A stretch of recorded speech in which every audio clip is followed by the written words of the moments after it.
All right, in this video we are continuing with part 2 of section 5.2. In part 1 we looked at the sum of the interior angles of a polygon, and in part 2 we're looking at the sum of the exterior angles of a polygon. And we found that no matter what kind of polygon it is, if we add up an exterior angle at each vertex of a polygon, it always added up to 360. So that's kind of weird, but convenient. So let's take a look at some of these examples. For A, it says find the sum of the measures of the exterior angles. Okay, so my keyword here, exterior. Okay, you want to read the questions carefully so you know what you're looking for. So the sum of the exterior angles of a dodecagon. Okay, so even though a dodecagon has 12 sides, it really doesn't matter because the sum of the exterior angles of any polygon, regular or not, is going to be 360 degrees. So that's it. No work necessary. You just need to remember that the sum of the exterior angles is 360 and realize that that's what you're trying to find. All right, let's move on to part C.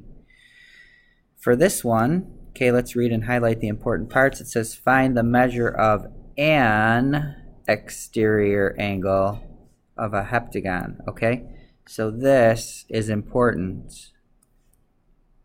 We only want one exterior angle.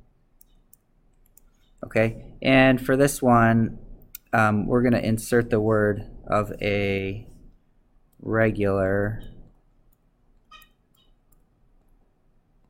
heptagon, because if it's not regular we can't find out what each angle is, because they could all be different. So I know that the sum of all exterior angles is always going to be 360 degrees. So if I want one angle, okay, if I want one, I would take, so one angle E, so one exterior angle. So if I know what all of them add up to, and I know that they're all the same, heptagon is 7. I'm going to divide that by 7, and I'm going to get about 51.2 degrees. All right, so all of them add up to 360. If they're all equal, I divide by how many there are, and I get 51.2. All right, let's continue on to the next one.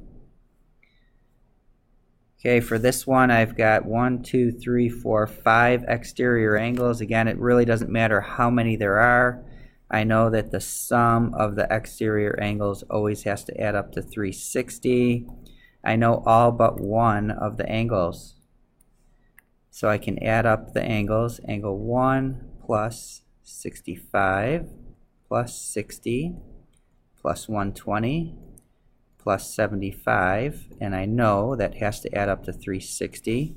So I will combine my like terms here. So I get angle 1 plus 320 is equal to 360. I'll subtract 320 from both sides, and I get that angle 1 is equal to 40 degrees. Okay? All right, let's do one more in this video. Let's go on to part G. Again, feel free to pause or rewind whenever you need to. All right, so part G, if the exterior angle measure, so I have an exterior angle measure of a regular polygon is 24 degrees. So that's E is equal to 24 degrees. How many sides? Whoop. Try that again. How many sides does the polygon have? So I know that S sub E is equal to 360 degrees. So if I take 360 and I divide it by the number of sides, which is the same as the number of angles, the problem is telling us that that's going to be 24 degrees. Right? Take all the angles, divide by how many there are, and that will tell you how much each one is, assuming that it's regular. So I'm going to put this over 1. I'm going to cross multiply, so I have 24 times n is equal to 360 times 1, which is just 360. Divide both sides by 24, and I get that n is equal to 15 sides, which the problem didn't ask for, but sometimes we'll say name the polygon. If it said name the polygon, then we would call it a pentadecagon. Okay, penta is 5, deca is 10, 5 and 10, 15 sides. All right, so that's it for this. Go ahead and finish up the other examples from the notes here. And again, if you have questions, make sure you get those answered. Make sure you're reading the questions carefully so you know what's given and what you need to find. And we'll see you next time.